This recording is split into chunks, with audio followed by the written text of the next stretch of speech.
Welcome to History's Darkest Questions. Today's video is the Dresden Firestorm, the bombing that engulfed a city, World War II's controversial raid. Imagine this, a city steeped in art and history, known for its beautiful Baroque architecture, and dubbed the Florence on the Elbe. This is Dresden, a cultural and architectural gem, untouched by the ravages of the Second World War, until one fateful night in February 1945. As we unpack the story of the Dresden Firestorm, a controversial chapter in history, we're compelled to examine not just the event itself, but the moral intricacies and the profound human loss it signifies. The bombing of Dresden from the 13th to the 15th of February by the British Royal Air Force and the United States Army Air Forces was extraordinary in its intensity. Over 3 days, more than 3,900 tons of explosive bombs and incendiary devices were dropped on the city.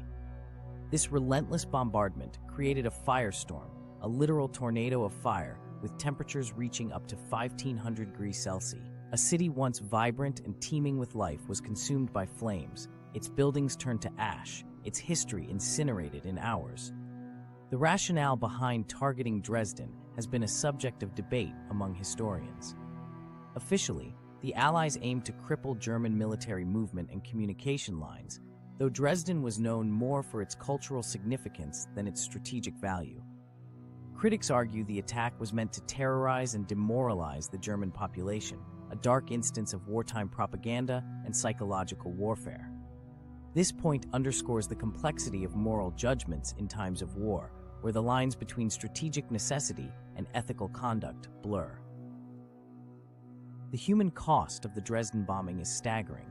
Official estimates claim around 25,000 people died, but some figures range as high as 135,000, many of whom were refugees, civilians fleeing the advancing Soviet forces.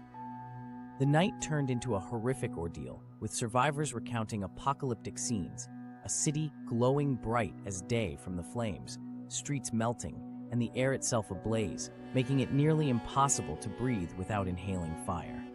These tragically poetic descriptions starkly contrast the calm beauty for which Dresden was once known. Critics of the bombing argue it was a war crime, an unnecessary and disproportionate use of force against a civilian population and a city of little military significance at that stage of the war. Supporters counter that it was a legitimate effort to hasten the end of the war, a hard but necessary decision in a conflict characterized by unprecedented cruelty and destruction. This debate sheds light on the burdens of leadership and the harrowing choices faced by those in command. The Dresden Firestorm also raises questions about the memory and legacy of war. In the aftermath, the East German government used the bombing as an anti-Western propaganda tool, while in the West, it was largely justified as a warranted act of war. Today, Dresden has been rebuilt, its historical landmarks painstakingly restored as monuments not only to their past glory, but also to resilience in the face of utter devastation. The city now serves as a poignant reminder of the horrors of war and the enduring spirit of humanity.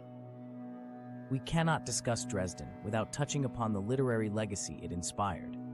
Notably, Kurt Vonnegut's Slaughterhouse-Five, a novel that blurs the lines between fantasy and reality, drawing vividly on the author's own experience as an American POW who survived the bombing. Through the eyes of his protagonist, Billy Pilgrim, Vonnegut challenges us to confront the absurdity of war and the indelible scars it leaves on the human psyche. This powerful narrative serves as a bridge, connecting us across generations to the dark night that engulfed Dresden, making us witnesses to its suffering and resilience. Reflecting on the bombing of Dresden compels us to consider the broader implications of warfare, the invisibility of certain narratives in the grand historical tapestry, and the importance of remembering all victims of war. It invites us to question our values and the lengths to which we are willing to go in the name of victory or justice. As we look back on this tragic chapter, let it serve not only as a testament to the horrors humans are capable of inflicting upon one another, but also as a call to strive for a world where such devastation is no longer conceivable. In closing, the bombing of Dresden remains a highly contested and deeply emotional subject. It is a stark reminder of the dual nature of human innovation, capable of creating both breathtaking beauty and devastating destruction. As we remember Dresden, let its story encourage us to seek understanding, cultivate empathy, and above all, champion peace. Whether viewed as a tragic necessity or an unforgivable atrocity, the firestorm that engulfed the city is a poignant narrative of loss, survival, and the enduring human spirit. Let us never forget the lessons it imparts, nor the lives it extinguished.